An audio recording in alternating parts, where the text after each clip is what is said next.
message to the elders of the church in Ephesus, and it provides a lot of very important instruction. That Paul was with them serving with humility and with tears.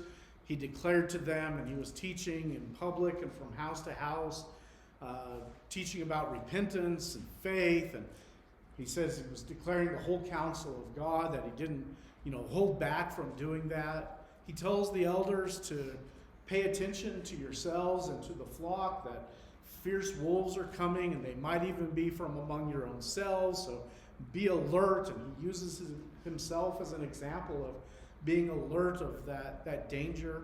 And he's telling them that he probably that he won't see any of them again. And so he says, I'm commending you to God and to his word of grace. That's what can build you up.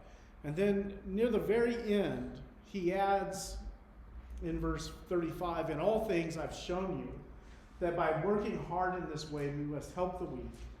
And remember the words of the Lord Jesus, how he himself said it is more blessed to give than to receive.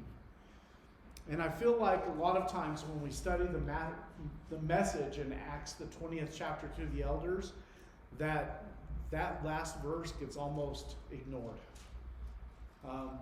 And there's a lot of good stuff. Don't get me wrong. I understand there's a lot of good stuff that's being talked about. But Paul obviously thought this was important, to remind the elders of how important it is to help the weak and to give. And that's not surprising either. If you look in Galatians, the 2nd chapter, and in verse 10, Paul, after he had been in Jerusalem, he was told by the elders there, we urge you, well, I went too far. In Galatians, the 2nd chapter, verse 10, he says, only they asked us to remember the poor, the very thing I was eager to do. So Paul, before he begins going out on all of his journeys, he gets reminded, remember the poor. And what is his response? It's not just, oh, yeah, I got that. It's, I'm eager to help those who are poor. It was really important to him. And so again, it's not surprising that even to the Thessalonian brethren, he makes that point. We urge you, brothers, admonish the idle, encourage the faint-hearted, help the weak, be patient with them all. Sometimes that's last one is the hardest part of all of those.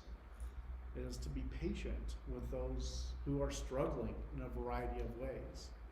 So when we think about helping those who are weak, and I want to use the example of Jesus, this is spiritually so important that we help those who are weak. If you look at Matthew, the 11th chapter, the disciples of John the Baptist, he's in prison. He sends his disciples to Jesus and asks, are you the one? And Jesus tells John's disciples, well, you go tell John the things that you see and that you hear. The blind receive their sight, the lame walk, lepers are cleansed, the deaf hear, the dead are raised up, and the poor have the good news preached to them. Now, if you look at all the list of things that he's included there, does it surprise you when he says the poor have the good news preached to them? I mean, we think of the healing, receiving sight and being able to hear and having a demon cast out. That's amazing. That needs maybe to remind us that the gospel being preached is amazing also. And it's a gospel message that isn't just for the religious people that lived in Jerusalem, but is a message for everyone. Even the poor heard this message.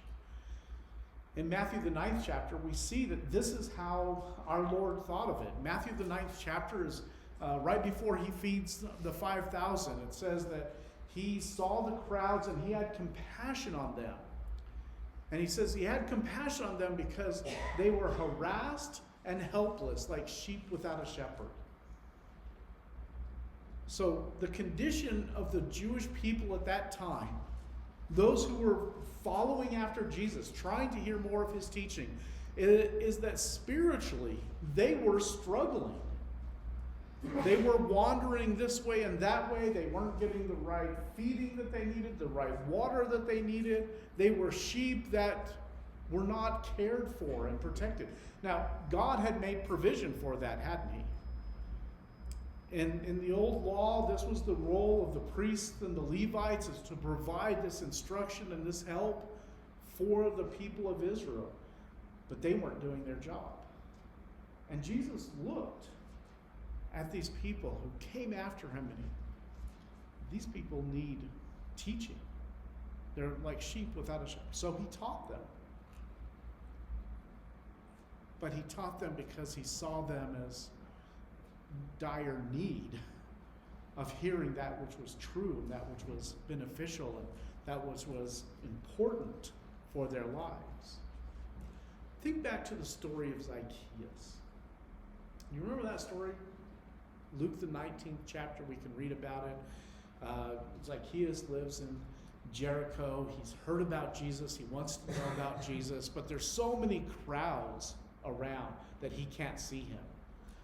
And so he climbs up into the sycamore tree. Now, one aspect of the story is that Zacchaeus was the leader of the tax collectors and was very rich.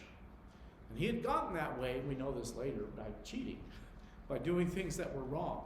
So it's not really surprising that he wasn't a well-respected man. But he wants so much to see Jesus that he climbs up into the sycamore tree so he can see who this Jesus is. And Jesus saw him and he called him down out of the tree and says, I'm going to go to your house today. So Zacchaeus comes down out of the tree, and it says he did it joyfully. But do you see the reaction of the people when Jesus decides to go teach Zacchaeus? It says when they saw that he did that, they all grumbled. The people grumbled that Zacchaeus was going to be taught. He's gone to be a guest in the house of a man who is a sinner.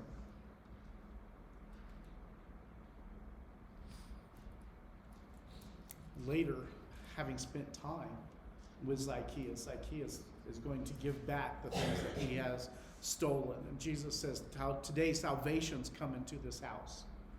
Today, this is the son of Abraham, because the Son of Man came to seek and to save the lost. But what I like about this passage is it kind of gives me a glimpse of the attitude that many people have, and sometimes I have, about who should or should not be taught and how I judge them. A man who these people knew was a bad man. Maybe we should put that in quotes, right? But they knew that he was a bad man because he was a tax collector and he was rich.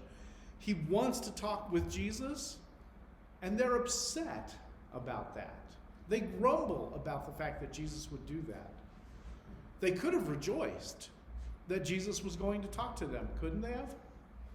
They could have rejoiced because of all people. Wouldn't Jesus have been had the best chance of really helping Zacchaeus? But no, they grumble against Jesus. He's going to be with that man. Their attitude was, maybe this man was not worth talking to, wasn't worth helping.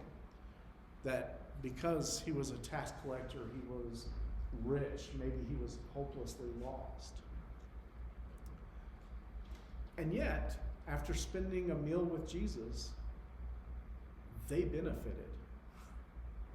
They benefited because Jesus, through the things that he said to this man, turned him around and got him to being the man that God wanted him to be. But do I do this with other people? What the people do about grumbling? Instead of having compassion for the lost like Jesus and saying, I'm going to go talk to that person, do I choose to grumble against them and just withhold any kind of teaching that might help them? Because I assume, what? It's not worth my time, it's not worth their time, they won't really change. We make all kinds of excuses. about why we do that. Consider the Samaritan woman in John 4. Jesus is passing through Samaria. He stops there, and they're going to get some lunch in that place. He sits at the well, and there's the Samaritan woman, and she comes up, and Jesus talks to her and asks her for a drink. And in talking to the Samaritan woman, it was really something that surprised even her. Her words at that time were, "Do you, being a Jew, talk to me, a Samaritan?" Because the Jews didn't have anything to do with it. We can add another layer on that, because many Jewish men would not have talked to a woman either. And yet here's Jesus talking to a Samaritan woman at the well. We know from later in the story, he knew what kind of woman she was, because he knew about her prior husbands and the man that she was currently living with. Right? But what did Jesus do? He talked with her. Not only did he talk with her, even though he knew these things about her,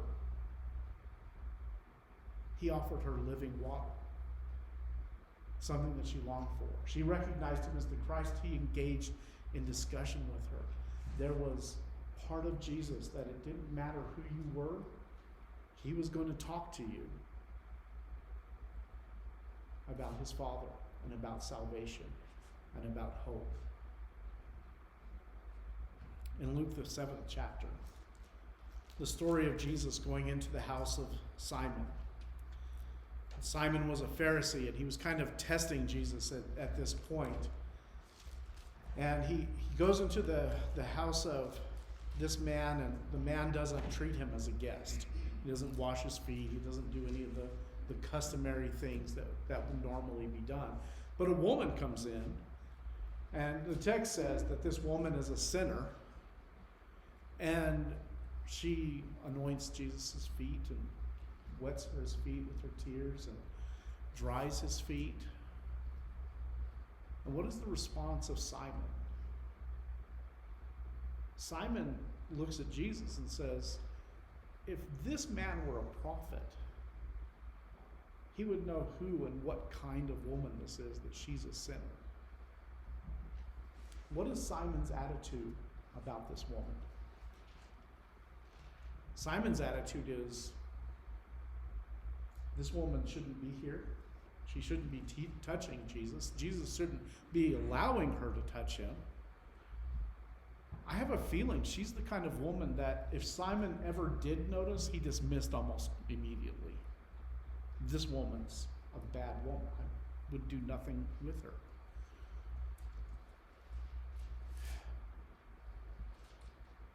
But Jesus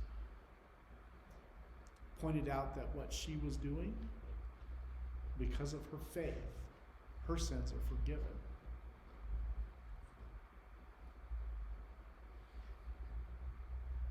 She needed that message, didn't she?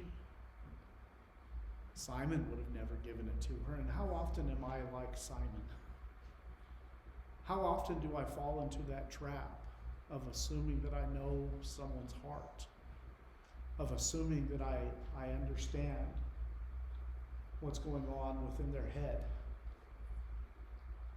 and so I don't teach them, or I assume anyone who teaches them is doing something wrong. In John the 8th chapter, a story that we looked at a couple of weeks ago, we remember that woman that is caught in adultery and brought to Jesus, and the Pharisees are using this as a way to test Jesus, whether he's loyal to the law or loyal to the Roman government. Woman caught in adultery is to be put to death. What do you say? And of course he stoops down, writes in the ground, tells them, the first one of you cast the stone, stoops and writes more. They all go away. He says to her, does no one condemn you? I don't condemn you either. A woman caught in sin. He doesn't condemn her. He tells her not to sin anymore. He gives her the right message. Understand that. But he doesn't condemn, because he came to save, didn't he? And so he was more concerned about the saving. Jesus, over and over again spiritually, he helped those who were struggling in their relationship with God, struggling with sin, and he taught them. And he didn't hold back from teaching them. There's so many more examples, right? We could go on with those. But I mean, we could talk about all the times he taught the self-righteous Pharisees also. But when sinners came to him and they were weak or they were hurting, he was willing to teach them. Who should I be teaching? I should be helping the weak. But there's more, because Jesus didn't just concern himself with those who were physically, spiritually weak, but also those who were physically weak. In Matthew the 26th chapter, another time where Jesus is at the house of a different Simon. This is not Simon the Pharisee, this is Simon the leper. And a woman comes in with this alabaster flask of ointment. It's very rich. I mean, it's a very expensive kind of thing. And she begins to, again, anoint Jesus with this. And the disciples at that time look at that and say, well, this is a waste. All this money could have been given to the poor. A lot of money could have been given to the poor. And Jesus says this incredible thing. Why do you trouble this woman? For she's done a beautiful thing. For you'll always have the poor with you, but you will not always have me. You always have the poor with you. So this is Bad Dave confession time. That, in my mind, a lot of times, what that means is you don't really have to pay attention to the poor. There's nothing you can do. There's always going to be poor people. That's not what Jesus was saying. And I'm so wrong that I feel so ashamed that I ever thought that way. Jesus was not saying there's always going to be poor people, you can't help them. He was making a comparison, saying, right now I'm here and I'm more important. There will always be opportunities to help the poor, is what he's saying. He's not saying make less of it. He's saying there's appropriate times when you should be helping the poor, because there's always going to be opportunities to help them. Always. Were Jesus' disciples concerned about the poor? I mean, it sounds like it when you read this version, but if you go over to the book of John, you find out that one of the disciples who was concerned about this was Judas Iscariot. And he's the one that suggested that it could be sold for a lot, almost a year's wages. And we're told specifically by John that he said this not because he cared for the poor, but because he was a thief. And he had charge of the money bag, so this meant more money for him. So even when they're at this point saying, couldn't this have been used for the poor, they didn't really care about the poor. And that also hits home for me. What keeps me from helping the poor? Is it because I don't care? Sometimes the answer is yeah. And that shouldn't be true. Do you act like you care? Sorry, I'm really trying in this lesson, and it's about me that's being convicted today. Do I act like I care, but I don't actually end up doing anything? Is there any sense in which I don't help those who are poor because I'm a thief? That in my heart, I think I could be helping them, but I've got to do something else with this. And usually that something else that I want to do has to do with something that helps me. Something that I want, something that's pleasing to me, but I'm holding on to it. That's not how my Lord was. And that convicts me deeply. A couple of weeks ago, remember the Syrophoenician woman who comes to Jesus? Jesus is in the city of Tyre. She's not a Jewish woman, but she comes and her daughter is possessed by a demon, and she begs for Jesus' mercy. Help me. And when he doesn't answer, she begins bugging the disciples. And do you see what they do? They turn to Jesus and say, send her away, for she's crying out after us. Have you ever done that with someone who needed help? Whether you said it out loud or just in your head, get away from me. Send her away. Go away. I don't want to help you. Have you ever had that thought? Again, because I have. She begged of Jesus, Lord, help me. And eventually Jesus helped her because of the faith that she had. Am I too impatient with those who need help? Even Jesus, staying focused on his purpose, which was to Israel, eventually helped this woman because of that faith. He helped someone who was weak.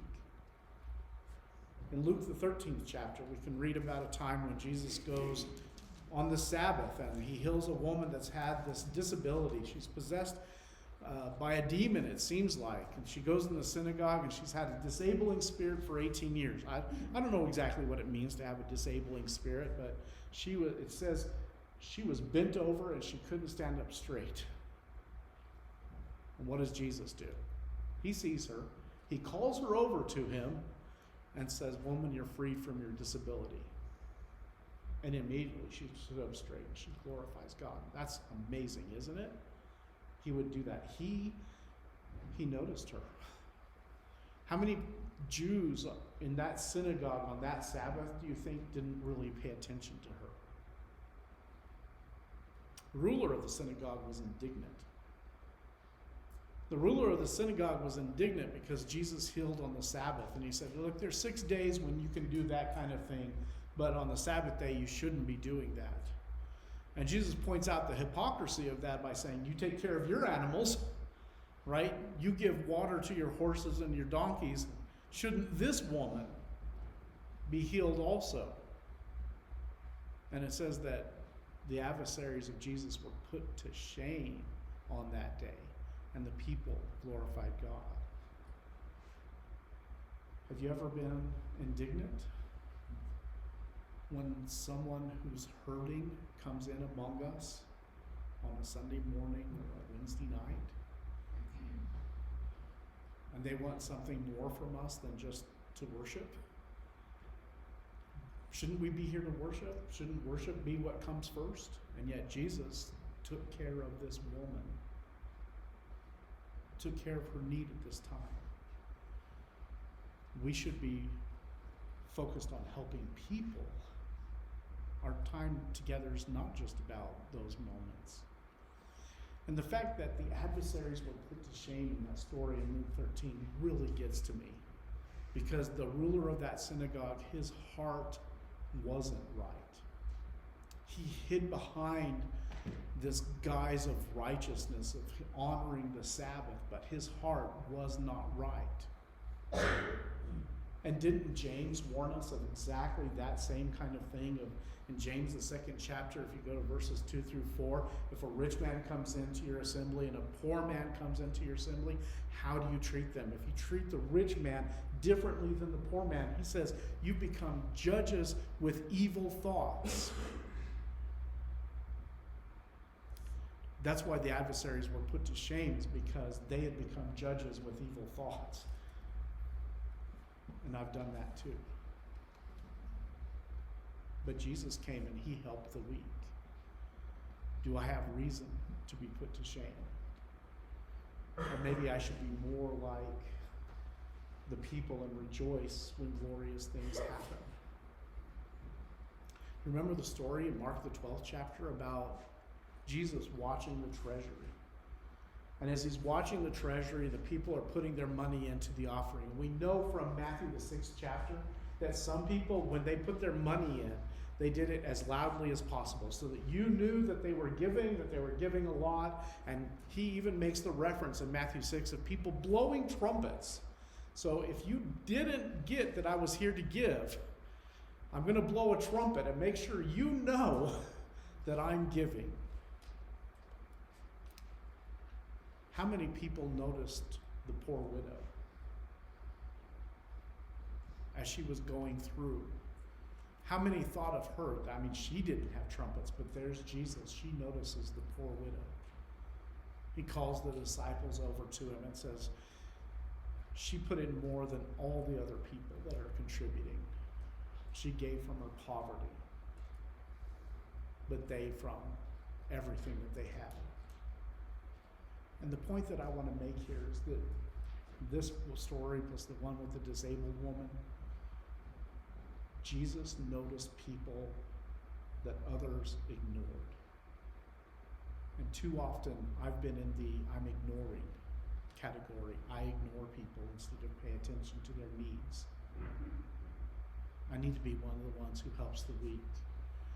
It's easy for us when we're joined together in worship to be distracted by those who we think of as important or in the forefront and forget to see the people who are really demonstrating great faith.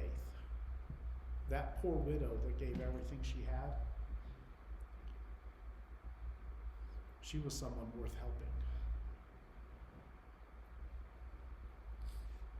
In Luke the 14th chapter, Jesus tells the parable of, he goes to a wedding feast, and as he's watching people fight for the best seats, in Luke 14 he tells the people that when you have a feast, what you need to do is don't invite your friends and your brothers and your relatives and all your rich neighbors. He says, you go out into the streets and you invite the poor and the crippled and the lame and the blind.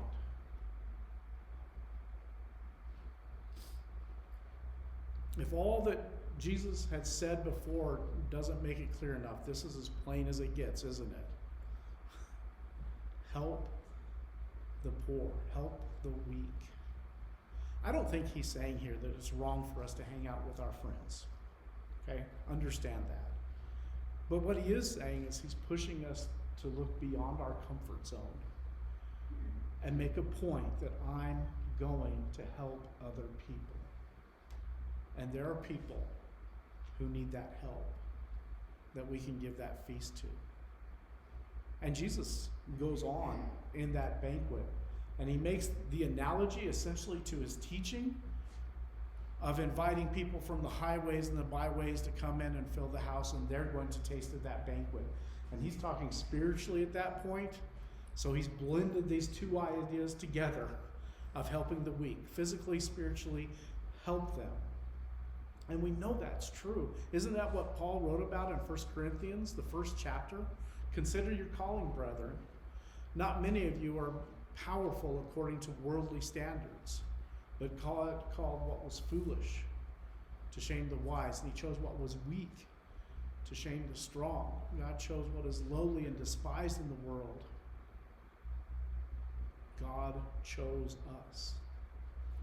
God looked at us, and he chose to help each and every one of us.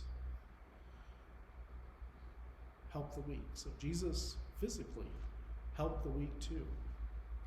And just to make it really clear, I'm going to go to two last passages that make this really clear how important this is to our God.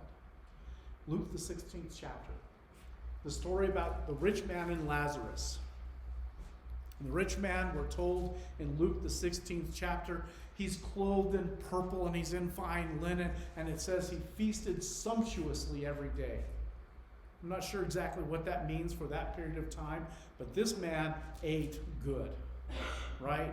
He always had food, and sumptuously implies to me it was really good food, right? This man had everything going for him. And at his gate was this man Lazarus who'd been put there. He's covered with sores, and the dogs are licking his wounds. And what does he want? He wants to be fed with what falls from the man's table. He doesn't even wish for, just, a little paper plate, doggy bag, whatever that comes out. Just what falls from the table. He would love that food. And of course, the story goes on that both of them die. And the rich man goes to Tartarus, and there he's in anguish. And Lazarus goes up, and he's with Abraham, and he's comforted there. And at some point in that time, the rich man looks up to Abraham and says, have mercy on me and send Lazarus to give me just a drip of water from his finger, because I'm in anguish in this flame. Now I know for a lot of us, when we turn to this passage, we tend to focus on what's going to happen after we die. And we start doing lessons about Tartarus and Hades and paradise, and we get all involved in that, and we miss some really important points that Jesus is making in this parable. Why is the rich man in torment? Is it because he was rich? No. And I don't think Lazarus is where he's at because he was poor in Abraham's bosom. And it's not about that. Why was the rich man in torment? Because he didn't show mercy to Lazarus. He didn't love his neighbor. He didn't help those who were weak. And you know what? That's in the Old Testament. That's in the law. And he even says, please, let me send word to my brothers. And what is Abraham's reply? They have the law, they can read it. Love your neighbor as yourself. It's in the law, but this man didn't do it. He was comfortable. In that judgment, now he's learning to understand that when someone is in anguish, the proper response is mercy. Help the weak. Do it now. Don't wait for some great message from beyond. Love your neighbor as yourself, because that's what God would have us to do. And that's what Jesus showed us that he would do. For all that there is in this parable, this shows us how important it is that we help the weak. Matthew, the 25th chapter. In that passage that pictures the separation of the sheep from the goats, and the sheep are surprised that they're on one side and the goats are surprised that they're on the other side. And you remember they ask, when did we do good things to you? And Jesus says, when I was hungry, you fed me. When I was thirsty, you gave me drink. When I was a stranger, you welcomed me. When I was naked, you clothed me. When I was sick, you visited. When I was in prison, you came to me. And of course, for the goats on the other side, they didn't do any of those things. Of all the things, of all the distinctions that are made on the day of judgment, that are very clearly given to us, one of them is, did I help people who were in need?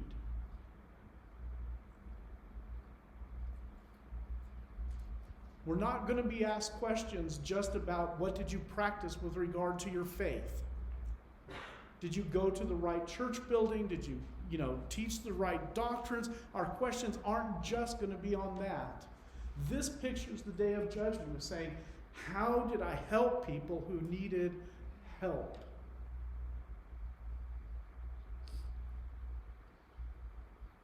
And like I said, I'm preaching this lesson to you because I'm really preaching it to myself. Jesus really has convicted me that I need to be a person who helps. Just like Paul, and just like Jesus was told, we must work hard in this way to help the weak. And remember that it's more blessed to give than to receive. Will you make that choice today? Will you make that choice this week to be like your brother Jesus and go help? If there's anyone here who needs our prayers and help, please come forward as we stand and sing. Would you be free from your